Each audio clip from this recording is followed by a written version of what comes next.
Umur 30 tahun belum menikah?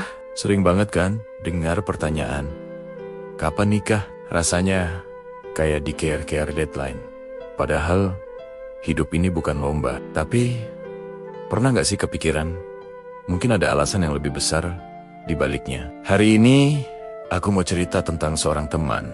Sebut saja namanya Bima, yang di usianya yang ke-30 memilih jalan yang berbeda dari kebanyakan orang. Ini bukan cerita tentang kesedihan atau kesepian, tapi tentang menemukan tujuan hidup yang luar biasa. Bima itu sama seperti kita semua. Lulus kuliah, dapat kerjaan bagus, punya temen yang asyik. Tekanan untuk menikah datang dari mana-mana. Keluarga, teman yang satu persatu kirim undangan, bahkan dari postingan media sosial. Awalnya, dia juga merasa cemas. Apa ada yang salah sama aku? Kenapa aku belum menemukan the one? Dia sempat mencoba kenalan sana-sini, tapi hatinya selalu merasa ada yang kurang. Sampai suatu hari, Bima memutuskan untuk berhenti sejenak dari perburuan itu. Dia mulai bertanya pada dirinya sendiri, apa sih yang sebenarnya aku cari dalam hidup ini?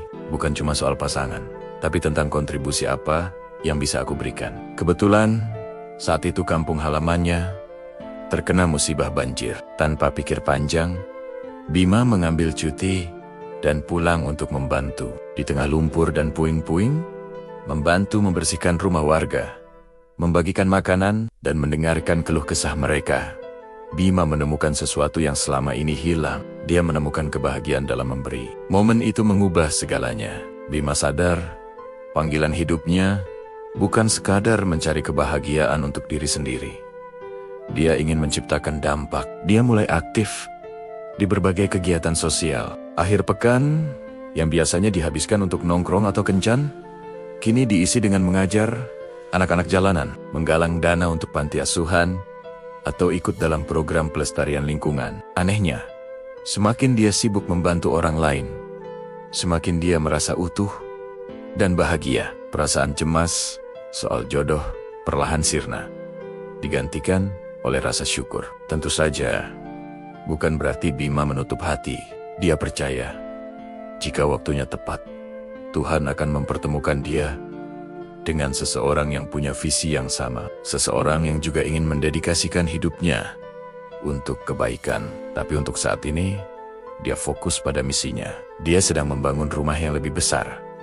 Bukan hanya untuk keluarganya kelak, tapi untuk banyak orang yang membutuhkan. Dia membangun warisan kebaikan. Lucunya, energi positif Bima justru menarik banyak orang baik ke dalam hidupnya. Lingkaran pertemanannya semakin luas, dipenuhi orang-orang yang inspiratif dan tulus. Dia tidak lagi merasa kesepian, karena hidupnya penuh dengan makna. Dia menemukan bahwa cinta itu punya banyak bentuk. Cinta pada sesama, pada lingkungan, dan pada misi hidupnya. Jadi, buat kamu yang mungkin sedang merasakan hal yang sama, yang merasa resah karena status atau usia, cerita Bima ini mungkin bisa jadi pengingat. Menikah itu adalah tujuan yang mulia, tapi bukan satu-satunya tujuan dalam hidup. Mungkin saat ini adalah waktumu untuk menemukan panggilan jiwamu yang lain. Mungkin ini adalah kesempatan untuk membangun dirimu, untuk memberikan kontribusi pada dunia. Jangan biarkan tekanan sosial mendefinisikan kebahagiaanmu. Setiap orang punya garis waktu dan ceritanya masing-masing. Teruslah berbuat baik, kembangkan dirimu, dan percayalah bahwa skenario terbaik sedang disiapkan untukmu. Kebahagiaan sejati datang saat kita berhenti fokus pada apa yang belum kita miliki, dan mulai bersyukur serta berkarya dengan apa yang sudah ada di tangan kita. Terima kasih sudah nonton sampai akhir. Kalau kamu punya cerita inspiratif lainnya, jangan ragu untuk berbagi di kolom komentar ya. Jangan lupa subscribe, biar kita bisa terus berbagi cerita positif lainnya. Sampai jumpa di video berikutnya.